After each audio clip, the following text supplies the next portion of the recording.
আসসালামু আলাইকুম আমার সকল প্রিয় বন্ধুরা, কেমন আছো?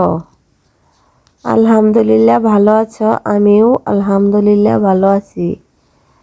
আল্লাহর অশেষ রহমতে আজকে কিন্তু রান্নাবান্নার ভিডিও নিয়ে তোমাদের মাঝে চলে এলাম। আজকে রান্না করব দেশি একটা মুরগি।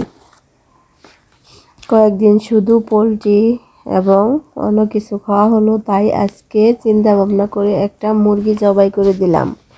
মুরগিটা জবাই করে দিয়ে কিন্তু একেবারে ঠকে গেছি। এই যে দেখো, ভিতরটা ভর্তি কিন্তু ডিম, অনেকগুলা ডিম দেখে কিন্তু আমার মাথা টাল হয়ে গেছে। কি করলাম, কয়েকদিন পরে মুরগিটায় ডিম দিত আর আমরা সবাই মিলে খেতে পারতাম। জায়গা আফসোস করে তো আর লাভ নেই, তাই মুরগিটা কেটে ধুয়ে সুন্দর করে রান্না করার জন্য বসে পড়লাম। বন্ধুরা, প্রতিদিন তো তোমাদেরকে এরকম রান্না বান্নাই দেখাই। যদি ভালো লাগে অবশ্যই লাইক কমেন্ট শেয়ার করবে। আর দেশি মুরগির ঝোলটাই কিন্তু অনেক স্বাদ হয়। আজকে দেশি মুরগির ঝোল করব নতুন আলু দিয়ে।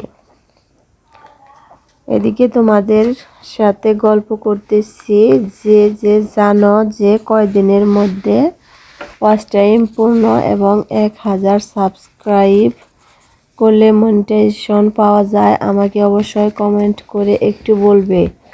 যেহেতু আমার চ্যানেলের 1 বছর হয়ে গেছে, অনেকেই বলে যে 1 বছরের মধ্যে ওয়াচ টাইম বা 1000 সাবস্ক্রাইব পূর্ণ না হলে কিন্তু মনিটাইজেশন দিবে না।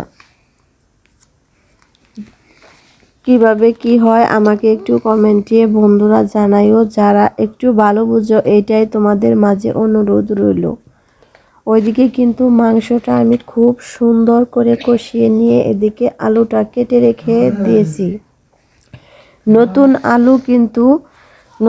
আলু কিন্তু যে কোনো সবজির মধ্যে দিয়ে রান্না করলে খুবই টেস্ট হবে, খেতেও খুব ভালো লাগে। তাই একটু নতুন আলু দিয়ে দিলাম, যেহেতু মুরগিটার মধ্যে অনেক তেল ছিল। তেলের মধ্যে নতুন আলু দিলে তো অন্যরকম একটা টেস্টি হবে। এদিকে আমি সুন্দর করে কষিয়ে নিয়ে কিন্তু রান্নাটা আস্তে আস্তে করে নিচ্ছি।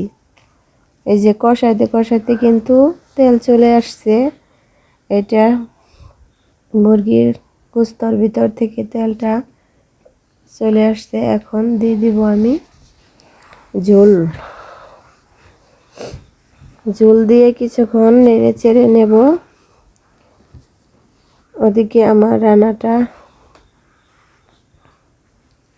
প্রায় শেষের দিকে। আমি কিন্তু ভাতটা আগে রান্না করে রেখে দিয়েছি। আমাদের এখানে কিন্তু মাদ্রাসায় সভা হয়, সেদিন আমরা সবাই গরুর গোস্ত খাই। তাই আজকে গরুর গোস্ত না, দেশি মুরগি জবাই করে রান্না করা হলো। দেখো রান্নাটা কিরকম হয়েছে। বন্ধুরা সবাই ফুল ওয়াচ করে দেখে লাইক কমেন্ট শেয়ার করবে। আল্লাহ হাফেজ। সবাই ভালো থাকবে আর আমার পরিবারের জন্য দোয়া করবে।